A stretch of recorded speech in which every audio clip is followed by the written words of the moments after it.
What's up, everybody? Matthew Myers, Ignite Financial 2024. We are talking about renting or buying right now. Here 2024, a lot of people are talking about the interest rates, how much they've increased over the last couple of years, whether or not it makes sense to make a purchase when it comes to real estate. So let's talk about that. Let's talk about interest rates going forward. If they're going to change, what's that's going to look like, and the potential for missing out on opportunities. So interest rates right now, we're having mortgage rates in the 7% range, which historically has been kind of the top end of the averages.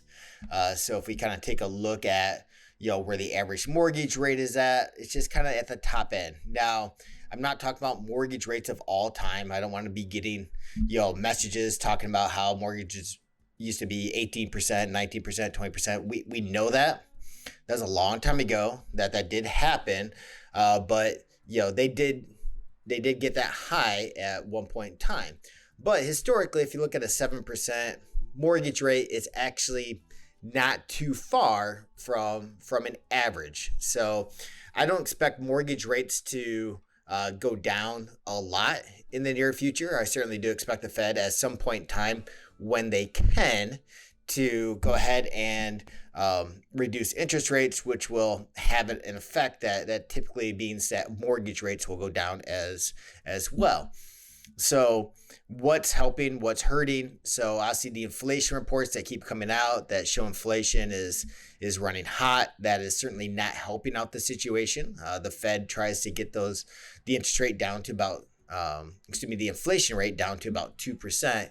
That's kind of ideal spot where we have a very stable currency at that point in time. We don't have to worry about huge jumps in prices, and so that is an ideal situation. What is working against the Fed? I'm going kind of crazy here, but what's working against the Fed is that we are continuing to see budget deficits. Historically, our deficits have run about 3%. Here in the United States, we are a debtor nation.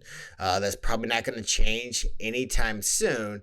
But 3% was manageable because we could grow the economy at 3% plus, and that was very sustainable. Right now, our deficits have been running 6%, so twice the average, and they've been running that way for about 3 years. The problem with COVID is that when COVID came around and they said we have to increase spending to help support all these measures, which was good to a degree, is that they haven't stopped spending. And so even though the economy is fine on its own, the government continues to expand. And through that expansion process, is costing more and more money. So 6% deficit is not a sustainable number because we are not growing the economy by 6%. So in essence, we are losing every single year and just getting deeper and deeper in debt.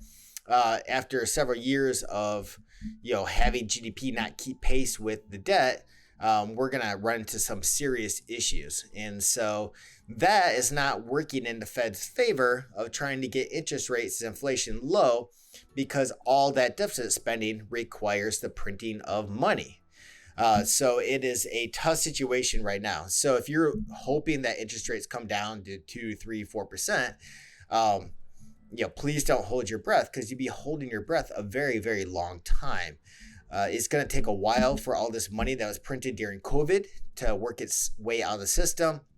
It's going to take a while with the way that they are running the deficits right now, in order for the budget to get back into a more normal cycle. It's going to take some painful decisions by our elected legislators, who should be working for us and making smart long-term decisions, not these short-term decisions they've been making and overspending. So definitely, a lot of challenges when it comes to interest rates and getting those interest rates lower, which would include mortgage rates going lower. So with that being said, what do you want to do, right? Do you want to rent or do you want to buy? So first thing to do, look at your career. If you're in a position where you're looking to job hop in order to advance your career, then renting would make more sense. And by job hopping, I'm referencing taking a job up each time you make a move, not going backwards when it comes to that. So there's a difference between somebody who's working 6 months at a job and quits and then finds another job at the exact same position, a month or 2 months later, versus someone who works at a position for a year. They've proven themselves. They go to a competing company and they take a step up in the job. So that's certainly a way that you can quickly advance your career. It's been very successful for a lot of people over the last few years, but it could mean uprooting yourself time and time and time again.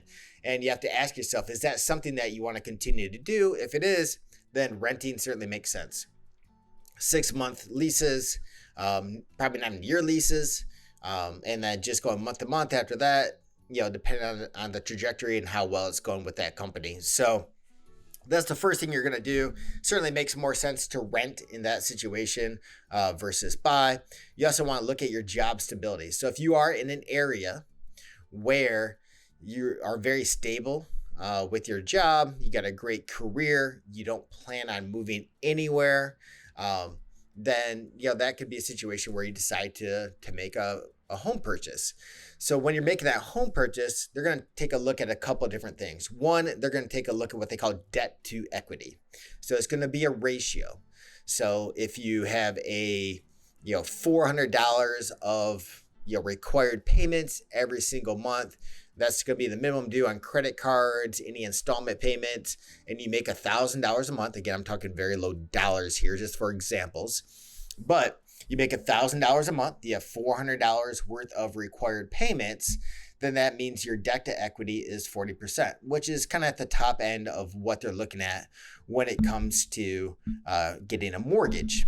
Now, you could be in a situation where you make a lot of money, but you also have a lot of debt, so your debt to equity could not be good.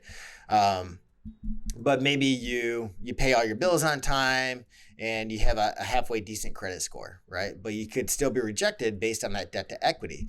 So you want to take time ahead of time to go ahead and get things paid off. Maybe take on an extra job, extra work at your current employer.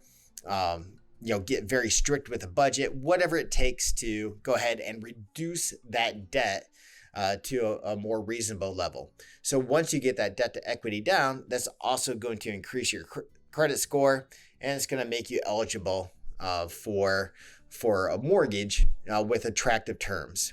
You could be somebody who maybe they don't have a lot of debt, right? So your debt to equity could be 20%. Fantastic, right? You don't have very much, but you're just kind of lackadaisical when it comes to your finances and you don't pay them on a timely manner.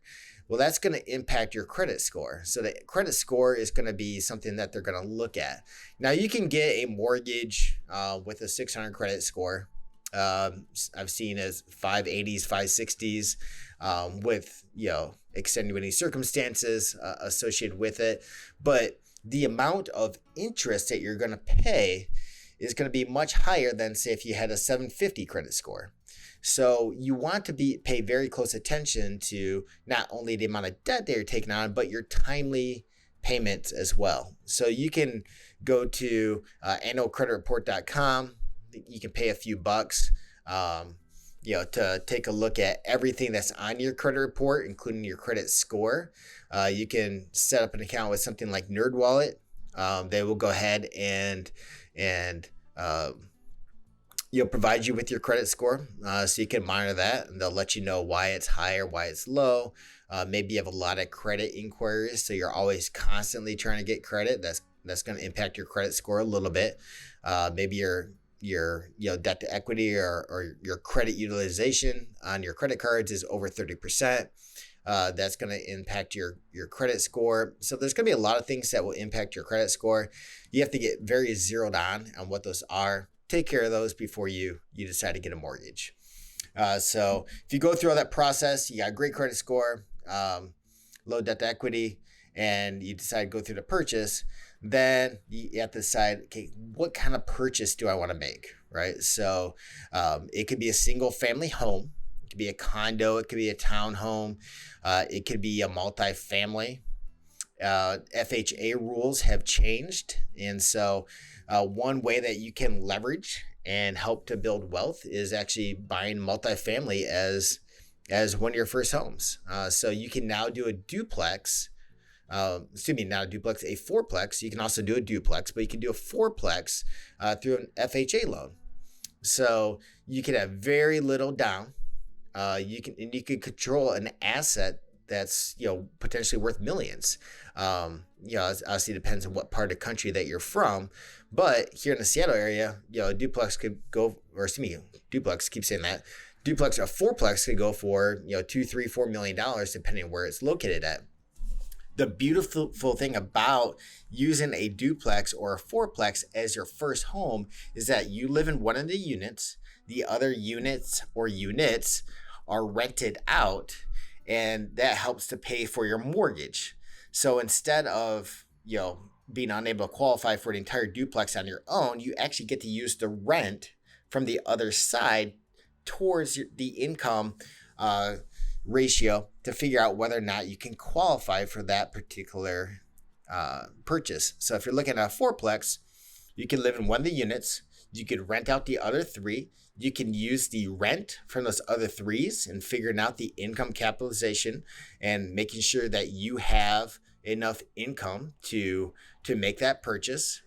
Assuming that you can make that purchase, you put very little down on that purchase. All of a sudden, you control an asset worth millions of dollars.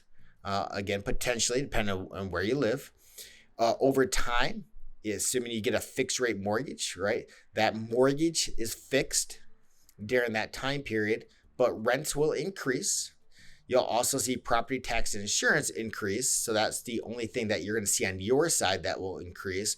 But in theory, the rents should increase higher than the property taxes and the insurance. So as those increase, the amount that you're paying for your portion actually becomes less and less as other people start paying for it. And all of a sudden you could be living basically mortgage free after a period of time, and you're building all that equity. So the equity is the actual gain in the purchase of the property from where you purchased it to what it's worth now. So obviously there's things to think about when it comes to, taking on like a fourplex or a duplex, is that, you are now the handyman. You could get calls on a Saturday or Sunday night, or while you're at work, telling you that something's wrong. Obviously, if it's not urgent, you can get to it later. If it's urgent, you might have to hire somebody if you're not there to take care of it. So there's certainly things to think about, but the upside is definitely huge when it comes to the potential of utilizing, multifamily as your first purchase.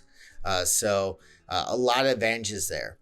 Now, assuming you go through that whole process, you either get a single family home, condo, townhome, duplex, fourplex, whatever it is that you decide to purchase.